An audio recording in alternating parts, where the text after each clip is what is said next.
Browns, Talking Birds. Made possible by the generous support of the Birdwatchers General Store, Orleans, Cape Cod. Birdwatchersgeneralstore.com. By Vortex Optics, with the VIP warranty, their unlimited lifetime promise to keep you and your optic covered. Learn more at vortexoptics.com. And Beautio Books, an independent family-owned bookstore carrying one of the largest selections of birding books in the world. BeautyBooks.com. Good morning. Welcome to our show number 875. Daylight saving time as we do our show live here on the 13th of March. Third week in a row. Of course, we send our thoughts to the besieged people of Ukraine and hope for better days ahead there soon. A little housekeeping note. If you listen to our show sometimes on iTunes, we had a little glitch there last week, and the show wasn't available right away, but that was fixed. And it's up there now as well as on those other podcast providers. Well, right now you're probably asking yourself, where's Freya? Our traveling team member, Freya McGregor. She's about to deliver another avian audio postcard that even includes a lesson for us. Is she in Australia, Alabama, Texas, Florida? No, she's in Southern California, where it's sunny and pleasant most of the time. Here she is. Hey everybody, it's Freya McGregor here. It is a rainy, cloudy day in San Diego, but Ridgeway's rail doesn't care. You can probably hear the helicopters flying overhead. There's a lot of naval bases in San Diego, one really close to this spot. This is Tijuana Slough National Wildlife Refuge, and one thing it's famous for is habitat for Ridgeway's rail. I just had a great view of this bird that was squawking. It's got a really pinky orangey red bill, pretty big brown rail, just standing next to a bit of a creaky sort of bit of the estuary, just squawking away. A good lesson that even if it's rainy and sort of miserable, there's usually birds around who don't really care.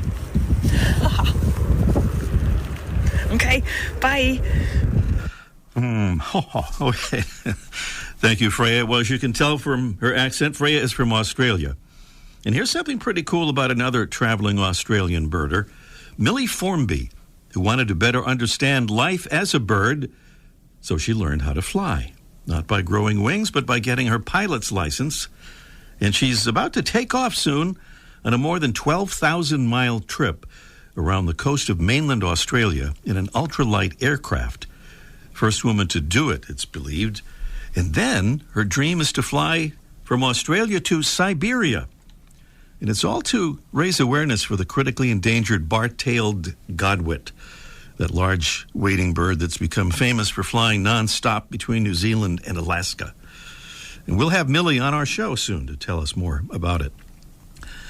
We hear lots of good advice on how to help the birds that visit our backyards, but our guest today suggests that doing all these good things doesn't mean much if the birds in your yard are suffering fatal injuries from two particular threats. We'll find out what those threats are when we talk with Jim Cuby on this morning's show. Conservation Salute of the Week goes to La République Française, the country of France, where in an effort to curb plastic pollution, the government is rolling out a ban on plastic packaging for some produce. The ban for 30 fruits and vegetables took effect January 1st. Vendors have another 6 months to catch up with it. France has also banned other types of plastic packaging, including plastic sleeves for newspapers and advertising. In addition, tea sachets must be biodegradable. Plastic produce stickers must be compostable. Free plastic toys with menu items can no longer be offered by fast food restaurants. And drinking fountains must be available at locales open to the public to curb the use of plastic water bottles. French President Emmanuel Macron says the plastic produce packaging ban is a real revolution, and he sees it as an opportunity for France to lead the way in reducing plastic waste. Merci, Monsieur Macron, et toutes nos félicitations à vous. Meanwhile, our friend Jim Randolph down in Long Beach, Mississippi, tells of his way of fighting back against single-use plastics. He says, in part, Ray, I thought you might be interested in my pandemic lunch/conservation story. For most of the last 2 years, I've eaten a salad in my car 5 days a week. When I go back to work, I wash the same plastic knife and fork I've used for those 24 months. And I'm on my second wooden bowl. Yes, the last bowl, which served me about 22 months, has been returned to the earth. Good for you, Jim, and thanks for setting a great example for the rest of us and for demonstrating that even if we can't always avoid single-use plastics, we're making progress if we use those single items many, many times before proper disposal. Here's a salute to more of our Talking Birds ambassadors, the royalty of the Talking Birds audience who help us spread the word about our show and about birds and conservation. Thank you to a husband and wife duo, Clayton and Cheryl from Chardon, Ohio.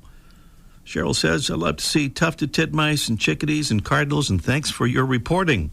Thank you, Cheryl and Clayton. Thank you to Diana B. from Humboldt, Tennessee.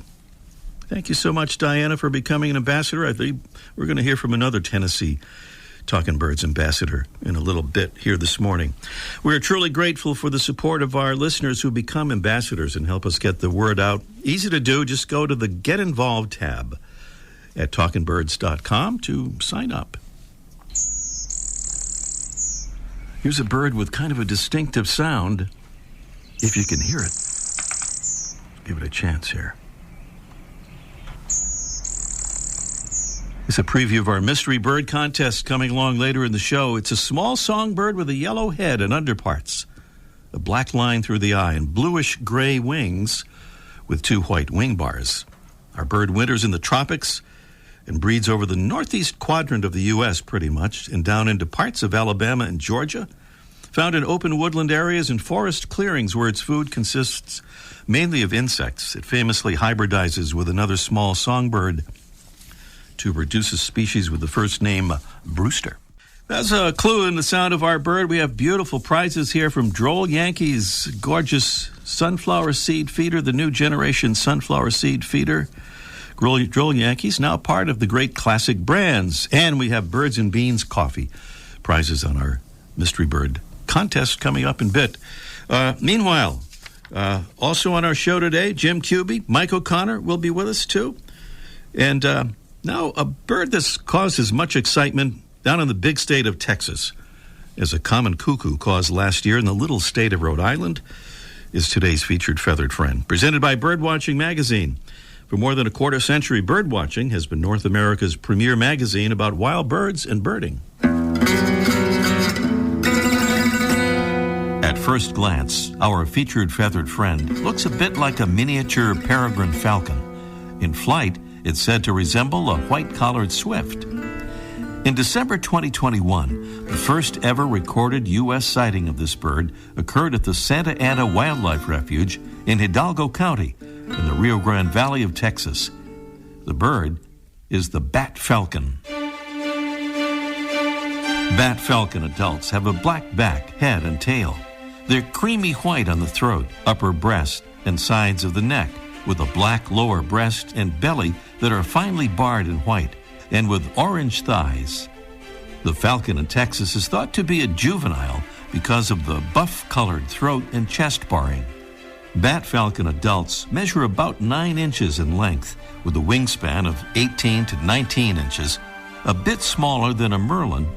They're called bat falcons, by the way, because bats make up a good portion of their diet, along with insects and other birds. It's not entirely surprising that this bird was spotted in Texas, since a number of them have been seen just across the border in Mexico over the past 20 years or so. But will we be seeing bat falcons beyond South Texas? Well, in a comment on Facebook, a U.S. Fish and Wildlife spokesperson said they don't know why the bird came to the U.S., but that its range definitely seems to be expanding.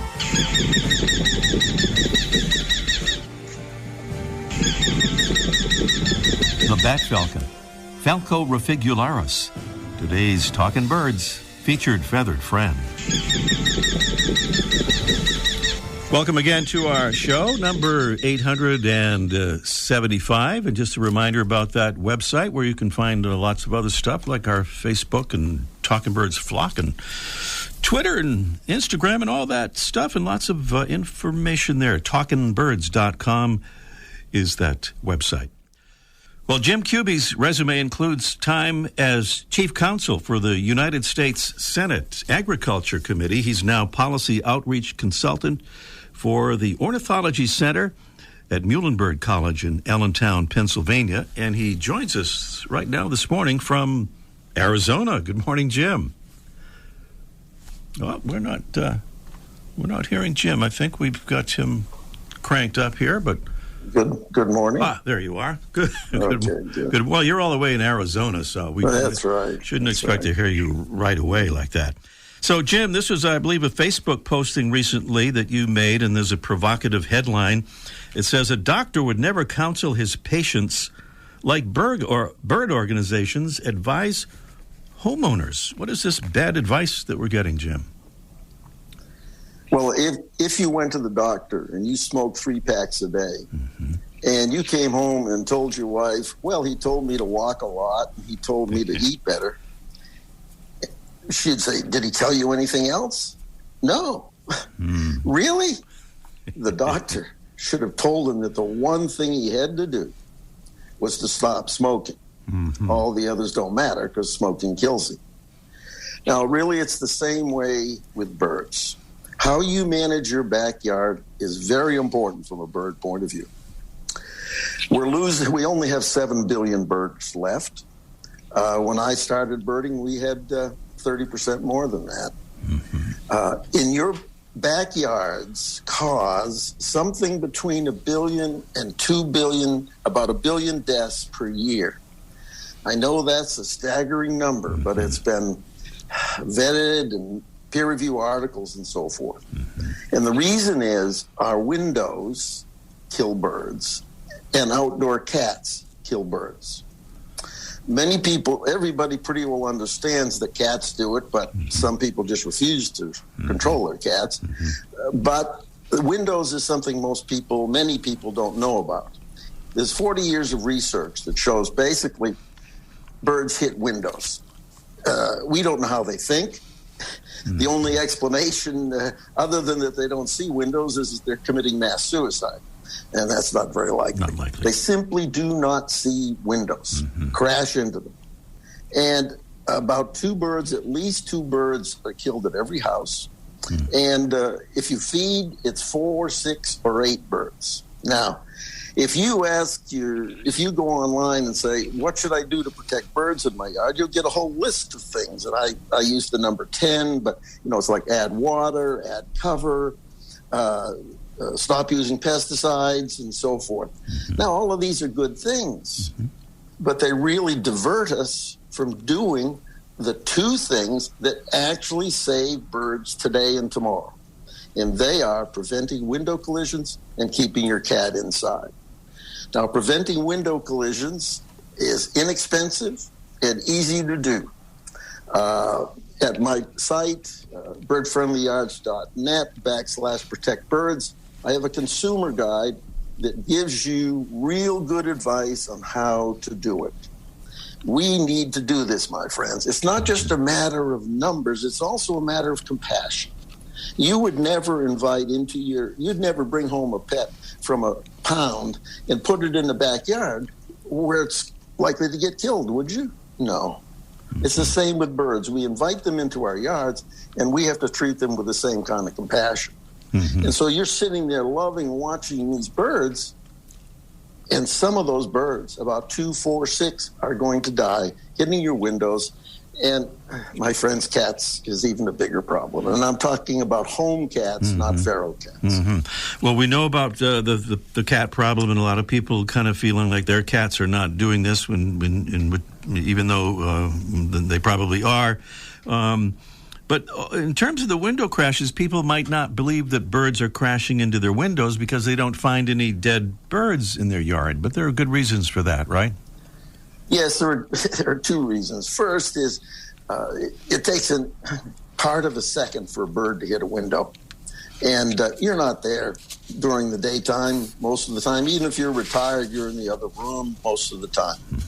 Second, when that bird hits the window, two things happen. One, it's killed immediately and probably falls in behind your shrubbery where there's ground cover. And if you go to the site, you'll see a photo of a yard with the ground cover, and there are actually 5 dead birds in that ground cover, and you won't see them. They're just camouflaged. That's the way birds are. Second, some of them fly away. Now, about 75% of those that fly away die anyway. And the reason is very simple. They're stunned, and predators love a stunned bird. In fact, some accipiters have learned to drive birds that are their victims into windows so they can stun them and kill them. There are hundreds of millions of birds dying hitting home windows, and for any person to pretend they don't hit my windows is just not realistic. They do. Jim, give us that. Let me just say, yeah. I thought birds didn't hit my windows too. Okay, and I started this because it happened to me, and then I put window control, bird prevention on all the windows in my sunroom. I said, hey, that's where the birds come from the woods. I'm taking care of it. One day I'm sitting at my desk, which is on the front of the house. I'm actually writing a memo or something about bird collisions, and I hear that awful sound. Well, I knew what it was. I went out and I looked at my front door, and a bird had hit my glass front door. Never thought it would, but it did. It did. Now I put up Feather Friendly there. There's many other products that do well. One warning, do not buy a product like Window Alert. If you install that product as they advise, it does not work. You have to break the vision of your window 2 inches by 2 inches. I have to give a little plug for our Feather Friendly. They're a partner of our show, and we give away those kits. And as you say, they really do work. Jim, we are just flat out of time here, but would you give your website address one time before we go? Sure. birdfriendlyards.net/protect birds. You want to change that address, by the way, at some point. Well, right? actually, I do. When I started 4 years ago, I thought bird friendly was just the thing to do. And now I realize you have to start with a safe yard. If your yard, there's no way a yard that kills bird is bird friendly. But not to confuse things, just give us that address one more time. birdfriendlyards.net/protect birds. All right. Thank you so much. Jim Kuby. Welcome, Ray. With the Ornithology Center at Muhlenberg College in Allentown, Pennsylvania, joining us from Arizona. Thank you so much, Jim. Coming up next, it's our Mystery Bird contest in just 1 minute. The flutter of a tail feather, the flash of a wing bar in mid-flight. You don't always have a lot of time to identify a bird in nature, let alone to appreciate its beauty. But with Vortex Optics, you'll have the power to bring every wild moment closer. When you choose Vortex, you're choosing to have a partner in the field as passionate about nature as you are. Whether you're spotting old friends on the backyard feeder or packing for a once-in-a-lifetime trip to add a few species to your life list, Vortex offers a full range of optics and optics accessories for every birder and every budget. And whether the birds are taking you to another state or another country, you're always covered by the Vortex VIP warranty, an unlimited lifetime promise to keep you and your optic covered. If you'd like to learn more, or if you need help choosing your next optic, give Vortex a call at 1-800-4VORTEX or visit vortexoptics.com. If you can hear it, that's our mystery bird. A distinctive sound, but difficult to hear. A high pitch, kind of a little, what do we call it? A kind of a buzz and a little sound. Our mystery bird is a small songbird with a yellow head and underparts, a black line through the eye and bluish-gray wings with 2 white wing bars. Our bird winters in the tropics and breeds mostly over the northeast quadrant of the U.S., found in open woodland areas and forest clearings. Its food consists mainly of insects, It famously hybridizes with another small songbird to produce a species with the first name Brewster. Those are clues on the sound of our mystery bird. Prizes include a 12-ounce bag of delicious, bird-friendly, shade-grown birds and beans coffee. Coffee that not only tastes good, but is grown without herbicides, pesticides, and fertilizers under the natural forest canopy, preserving habitat for migrant and resident birds in the tropics. And our other prize, the Droll Yankees New Generation Sunflower Seed Feeder. Had all kinds of great features there, including stainless steel wires that squirrels cannot chew. Those are the prizes, and here is the all-important phone number. Call us as soon as you possibly can. We're later than usual even this morning, so please get to us as soon as you can. Tell us the answer or take your guess. No correct answer means a drawing will determine our winner. 781-837. 4900 is the number. That's 781-837-4900. Meanwhile, can little birds eat big seeds? That's the question for Mike O'Connor, almost live from the archive. Let's ask Mike in just 1 minute. Beauty-O Books carries one of the largest selections of birding books in the world. New, used, and rare books covering everything from backyard birding to general ornithology, from field guides to photography skills, biography, fiction, and humor. You'll find it all, along with the knowledgeable customer service you've been looking for, in one convenient place. BeautyOBooks.com. B-U-T-E-O. BeautyOBooks.com.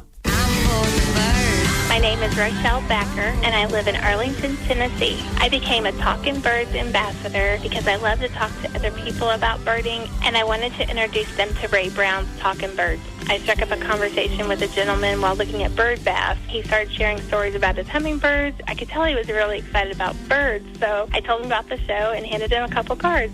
Talkin' Birds listeners, we hope you'll join our ambassadors family at talkinbirds.com. Join today, and thanks.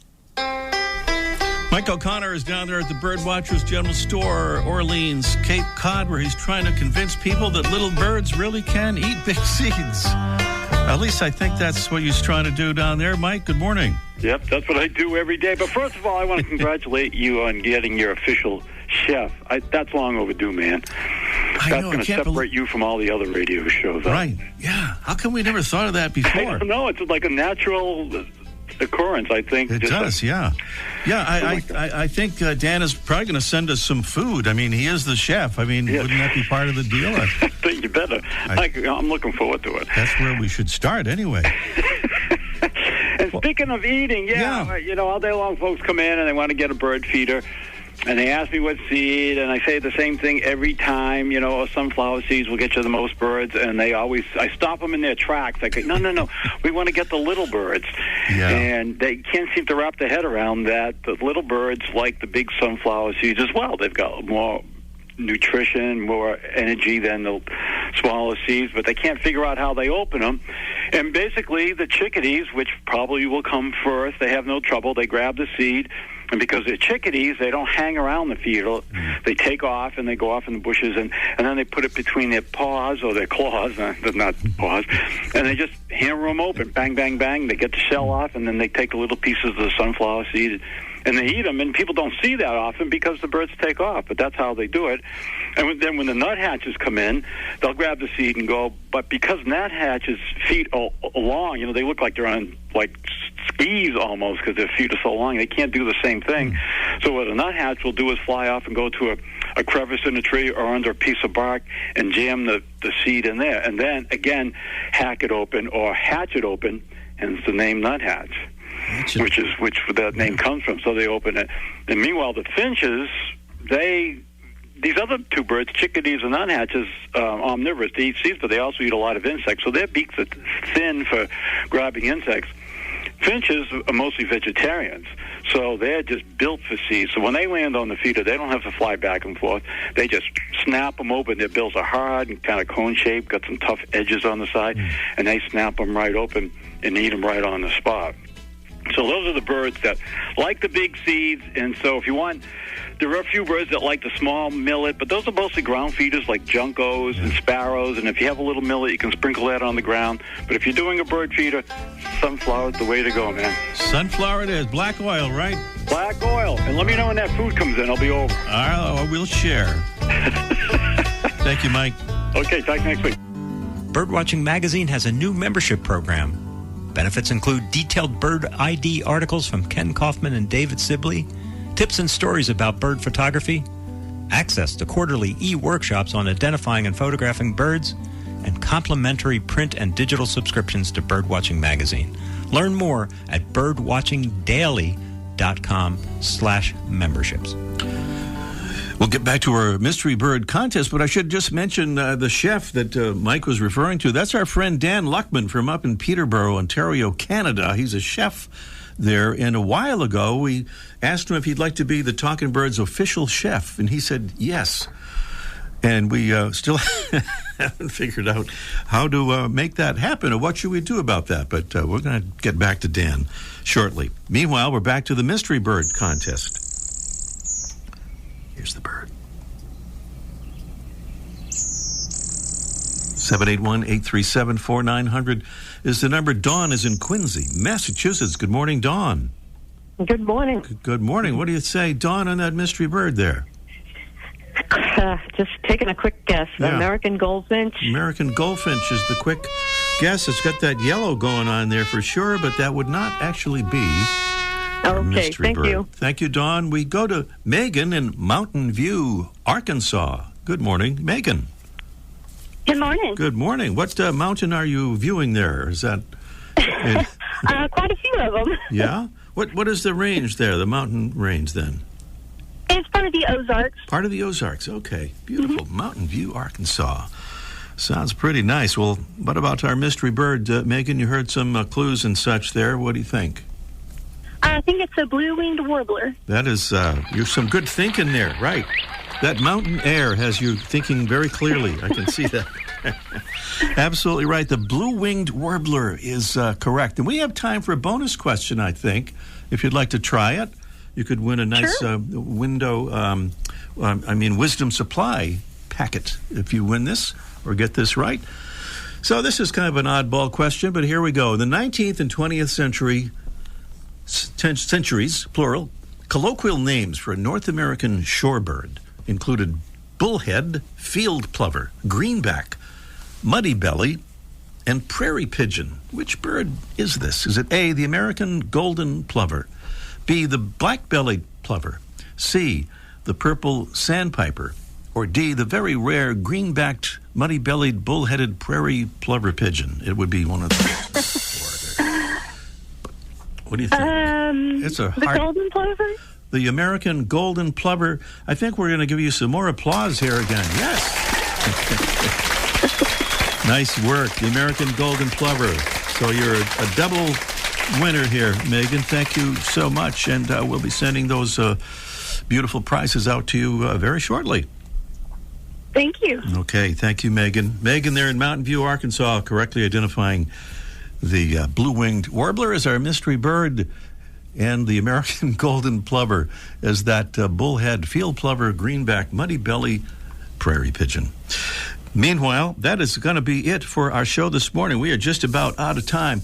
In terms of our next guest on the show, we have to say we're not exactly sure if we're going to have this guest, but I'm going to just see if I can get the details here real quickly while we try to figure this out and kind of get it squared away. We are tentatively hoping to have Mandy Telpas with us to talk about the threats to birds in Hawaii. That's where she is. We have some other really interesting guests coming up. We mentioned Millie Formby, who's ready to fly all around the coastline of Australia in an ultralight plane. She'll be with us shortly. Those are among the guests we'll have very soon. Thanks for being with us this morning, and we'll see you next week. The bird show. I like that. I love birds. Ray Brown's Talking Birds. Made possible by the generous support of the Birdwatchers General Store, Orleans, Cape Cod. Birdwatchersgeneralstore.com. By Vortex Optics. With the VIP warranty, their unlimited lifetime promise to keep you and your optic covered. Learn more at vortexoptics.com. And Beauty Books. an independent, family-owned bookstore carrying one of the largest selections of birding books in the world. Beautyobooks.com.